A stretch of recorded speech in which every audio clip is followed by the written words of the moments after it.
அப்படின்னு ஒரு கணக்கு இருக்குதே. நான் உங்களுக்கு சொல்லி தரட்டுமா தே? மர்மலா முதல்ல என் மவளுக்கு சொல்லி கொடு, பாவம் பிள்ளை.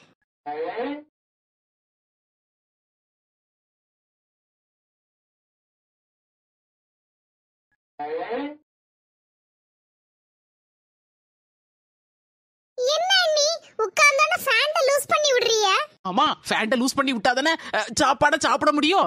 நீனும் அப்படிதான். சாப்பாட சாப்பிடணும்னா முதல்ல கொஞ்சம் சுடிதார கொஞ்சம் லூஸ் பண்ணி விட்டுக்கோ. அண்ணினா அண்ணிதான். மர்மோதான்.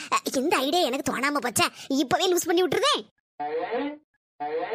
அடுத்தால எப்படி அண்ணி ஆரம்பிக்கணும் சாப்பிடுறதுக்கு? நான் எப்படி சொல்லி கொடுக்கணும் அதே மாதிரி சாப்பிடணும். சரியா? முதல்ல சுவாத்தை எடுத்துக்கிடணும். உருண்டைய பாத்தியா? யானை கவளம் முழுங்க பாத்தியா? அந்த அளவுக்கு பெருசு.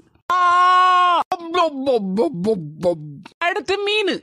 கை எட்டு மட்டுக்கு அது பொரிச்சு மீனை கொஞ்சம் எடுங்க. எடுத்தார மர்மோளா? கொண்டாங்க தே.